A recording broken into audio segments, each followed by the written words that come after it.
नमस्कार दोस्तों, मैं दिनेश शर्मा आपके अपने यूट्यूब चैनल में एक बार फिर से आपका हार्दिक स्वागत करता हूं। दोस्तों, जैसा कि आप स्क्रीन के सामने देख पा रहे होंगे, आखिरकार हरियाणा कर्मचारी चयन आयोग के ग्रुप सी के 12,000 पदों की पहली बार चयन सूची जारी कर दी गई है। जो हाल ही में कल रिजल्ट आया था, 9 ग्रुप्स का जो रिजल्ट आया था।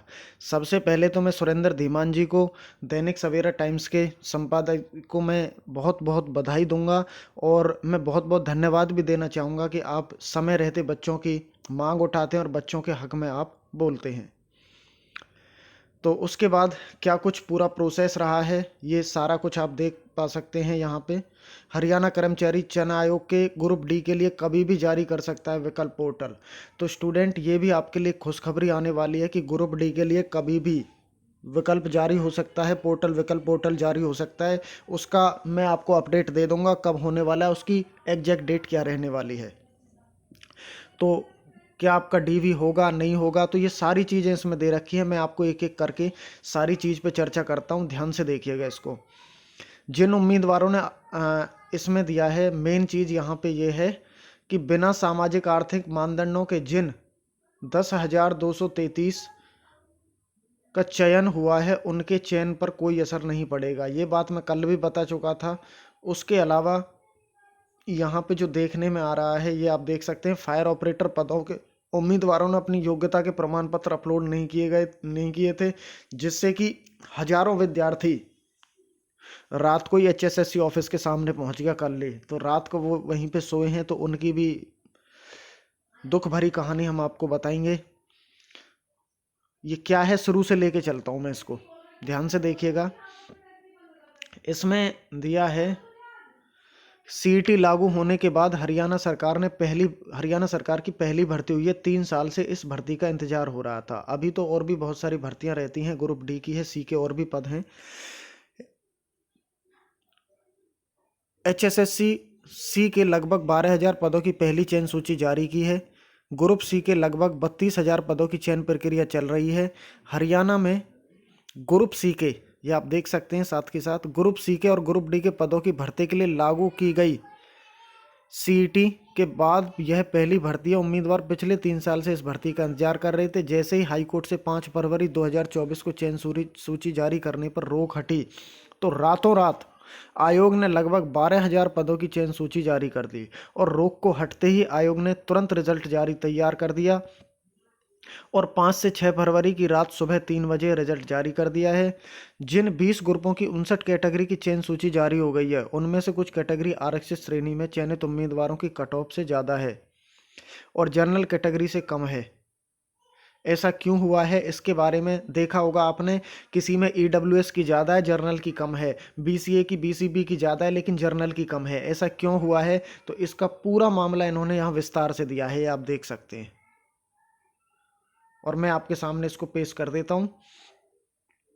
उन्होंने बताया कि आयोग के सदस्य कमलजीत सैनी ने दैनिक सवेरा के पूछने पर बताया कि सीईटी में आरक्षित श्रेणी के जिन उम्मीदवारों के नंबर 40% या 40% से ज़्यादा थे और 50% से कम थे और उन्हें शॉर्ट लिस्ट कर मुख्य परीक्षा के लिए बुलाया गया था। ये सीईटी प्री की बात हो रही है। अगर उनके मुख्य परीक्षा में अंक ज़्यादा हैं तो उनका चयन उनकी आरक्षित श्रेणी में ही हुआ है। ज़्यादा अंक होने के बावजूद उनका चयन अनारक्षित श्रेणी में नहीं हुआ है। बात समझ पाए होंगे। अगर उनके ज़्यादा अंक हैं तो अपनी ही श्रेणी में उनका चयन हो गया है, भले ही उनके अंक अनारक्षित मतलब जो रिजर्व कैटेगरी हैं उनकी कट ऑफ से ज़्यादा हैं। सैनी जी ने बताया कि जिन आरक्षित श्रेणी मानो जनरल कैटेगरी के उम्मीदवारों के सीईटी के अंक 50% से ज़्यादा हैं और उनका नाम मुख्य परीक्षा के लिए शॉर्ट लिस्ट हुआ था, मुख्य परीक्षा में उनके अंक ज़्यादा हैं तो उनका चयन जनरल श्रेणी में हुआ है। और अगर उनके अंक अनारक्षित श्रेणी की कट ऑफ से ज़्यादा हैं तो कमलजीत सैनी जी ने बताया कि अनारक्षित श्रेणी के जिन उम्मीदवारों का चयन आरक्षित श्रेणी की कट ऑफ से कम होने के बावजूद हुआ है, उसका कारण यह है कि उन पदों के लिए आरक्षित श्रेणी के उम्मीदवारों के सीईटी में 50% से कम अंक थे, मगर आरक्षित श्रेणी के कारण ही शॉर्टलिस्ट होने के कारण मुख्य परीक्षा में बैठ पाए। सैनी ने कहा कि यूपीएससी की आरक्षण नीति हरियाणा कर्मचारी चयन आयोग ने ग्रुप सी के पदों की चयन सूची में लागू की है। सैकड़ों उम्मीदवारों ने आयोग के कार्यालय के सामने सुबह से शाम तक नारेबाजी की। ठीक है स्टूडेंट, तो यूपीएससी के नक्शे कदमों पे चल रही है अब हरियाणा एसएससी। अब आप देख लीजिएगा, है ना। एचपीएससी को भी इन्होंने छोड़ दिया, अब यूपीएससी पे डायरेक्ट पहुंच गई है। अब आगे इन्होंने कहा है, देखो किस तरह से इन्होंने चयन सूची को जारी किया है। वीडियो थोड़ी सी लंबी हो सकती है, लेकिन एक एक बात को क्लियर करके बताऊंगा, अंत तक बने रहिएगा, एक भी डाउट नहीं छोड़ूंगा, क्योंकि जितने भी डाउट बच्चों के मन में आ रहे थे वो इस दैनिक सवेरा के माध्यम से क्लियर हो जाते हैं। फिर मैं अगेन एक बार दैनिक सवेरा का धन्यवाद करना चाहूँगा। ये आप देख सकते हैं यहाँ पे, इस आरक्षण नीति के तहत जारी हुई चयन सूची। और क्या है, ग्रुप सी की चयन सूची में आरक्षण नीति इस तरह है। ग्रुप ए अनारक्षित श्रेणी कैटेगरी से और ग्रुप बी आरक्षित श्रेणी कैटेगरी से। ए के सीईटी में 50% से ज़्यादा अंक आए हैं, मगर मुख्य परीक्षा में उसके 55 अंक आए हैं। बी के सीईटी में 40% से ज़्यादा मानो 49.99% के बीच के अंक आए हैं, तो मुख्य परीक्षा में 56 अंक आए हैं। ए उम्मीदवार का चयन अनारक्षित श्रेणी में हुआ है, बी उम्मीदवार का चयन आरक्षित श्रेणी में हुआ है, भले ही उसके अंक ए के उम्मीदवार से ज़्यादा हों। ठीक है जी, भले ही उसके अंक ए उम्मीदवार से ज़्यादा हों बेशक, तो अपनी श्रेणी में उसका वहाँ पे सिलेक्शन हुआ है। अब यहाँ पे आगे है बिना देरी के ज्वाइनिंग कब होने वाली है इनकी सी ग्रुप की, मैंने पहले भी बता दिया था 3 दिन के अंदर आपको ज्वाइनिंग मिलने वाली है। तो देखो आज उस खबर पे मोहर भी लग गई है, आप देख सकते हैं। यहाँ पे आप आगे देखेंगे, बिना देरी के ज्वाइनिंग होगी। मुख्य सचिव ने जारी किए निर्देश, 2 महीने में दस्तावेजों की जाँच होगी। डिपार्टमेंटल जो वहाँ पे डॉक्यूमेंट्स वेरिफिकेशन है वो होगी, यहाँ पे वो सब दे रखा है। और मुद्दे की बात यहाँ पे है, देखो बिना सामाजिक आर्थिक मानदंडों के जिन 10,233 का चयन हुआ है उनका क्या मामला है। सैनी जी ने दैनिक सवेरा के पूछने पर बताया कि रिजल्ट किस मापदंड पर निकाला गया है, तो उन्होंने बताया कि इतने उम्मीदवारों का चयन हुआ है, उनके चयन पर कोई असर नहीं पड़ेगा। जैसा कि कल मेरी जब माननीय खदरी साहब जी से बात हुई थी, तो वो ऑडियो क्लिप भी मैंने आपको डाल रखी है, तो वही सारी चीज़ें इन्होंने यहाँ पे बयां की है। आर्थिक मानदंडों के अंकों को जोड़कर दोनों सूची में जो कॉमन उम्मीदवार आते हैं उनका चयन किया है। उदाहरण देकर उन्होंने समझाया कि अगर सामाजिक आर्थिक मानदंड के अंकों के साथ रिजल्ट जारी करते हैं तो उदाहरण के तौर पर 110 में से 100 उम्मीदवार आते हैं, और बिना सोशियो इकोनॉमिक के करते हैं तो उदाहरण के तौर पर 85 उम्मीदवार आते हैं। तो 85 को अब इनकी 85 की तो चयन सूची जारी कर दी गई है। बाकी के जो 15 बचे हैं, अगर भविष्य में आर्थिक मानदंड, भविष्य क्या आज की बात करता हूँ, जो 5 नंबर का कोर्ट केस है भाई बिल्कुल फाइनल हो जाएगा। सरकार भी फुल मूड में है, फुल पैरवी करने के मूड में है कि इनको हटाओ या करो, क्योंकि उनको रिजल्ट देना है। लेकिन हटने की संभावना बहुत कम है, ये नंबर मिलने की आपको पूरी संभावना है। तो जो 15 बचे हैं, अंक अदालत में देने के लिए कह दिया जाए तो उन उम्मीदवारों का चयन हो जाएगा जिन्हें ये अंक मिलेंगे, और अंक नहीं मिले, देखो दोनों बातें इन्होंने दी हैं।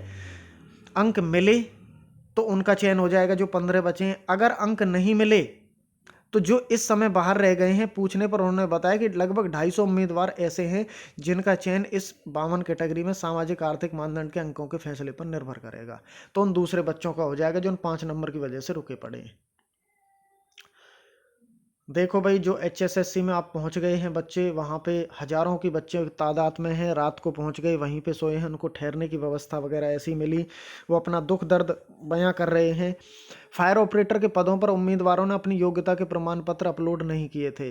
तो अपने डिफेंस में हरियाणा SSC ने क्या कहा है कि जैसे ही रिजल्ट जारी हुआ, फायर ऑपरेटर के जुड़े सैकड़ों उम्मीदवार आयोग दफ्तर पहुँच गए। उन्होंने आरोप लगाया कि अंक चयनित उम्मीदवारों से ज़्यादा हैं, लेकिन उनके पास प्रमाण पत्र भी है, लेकिन तब भी उनका चयन नहीं हुआ। तो इन्होंने बताया, मैं मुख्य इसमें बात करता हूँ, इनके लिए 3800 ने आवेदन किया था, चूंकि 4 गुना से कम थे इसलिए मुख्य परीक्षा के लिए बुलाया गया। उनमें से 2800 ने मुख्य से परीक्षा दी। जब सभी को बुलाया गया था तो उनकी योग्यता चेक नहीं की गई थी उस समय, मगर पेपर लेने के बाद आयोग ने चेक की, अपने लेवल पे उन्होंने चेक की, तो केवल लगभग, ये देख लो भैया, HSSC क्या कह रहा है कि भाई 850 उम्मीदवार ऐसे थे जो योग्य थे और उनकी शैक्षणिक योग्यता प्रमाण पत्र आवेदन के समय अपलोड थे। अब वे उम्मीदवार आयोग पहुंचकर दावा कर रहे हैं कि उनके प्रमाण पत्र अब ले लो। लेकिन सैनी जी ने कहा है कि वास्तविकता तो यह है कि उन्होंने आवेदन के समय प्रमाण पत्र अपलोड नहीं किए थे। भाई जब आपने फॉर्म किया था तो अपने फॉर्म भरा था तो अपने प्रमाण पत्र आपने तब अपलोड नहीं किए थे। लेकिन बच्चों का क्या कहना है कि भाई इसमें हमारी क्या गलती है, हमने तो प्रमाण पत्र अपलोड किए थे लेकिन आपके पास वो नहीं आए हैं, आप या मन से नहीं दे रहे हैं, तो हम इसका कैसे अंदाजा लगाएं, हम इसको कैसे बताएं। तो अब इसमें क्या होता है, बच्चों के पक्ष में चीज़ें जाती हैं या HSSC के पक्ष में चीज़ें जाती हैं, तो उसकी जल्दी रहते जानकारी आपको दी जाएगी। वीडियो थोड़ी सी लंबी हो रही है तो इसलिए इसकी जानकारी मैं अभी एक दूसरी वीडियो में दे दूंगा कि हरियाणा कर्मचारी आयोग ने ग्रुप डी के लिए कब पोर्टल जारी करेगा, तो इसकी सारी जानकारी मैं अगली वीडियो में आपको दे दूंगा, डिस्क्रिप्शन में लिंक भी डाल दूंगा। तो दोस्तों सही समय पर सटीक जानकारी विश्वसनीयता के साथ हमारे इस चैनल पर आपको देखने को मिलती है।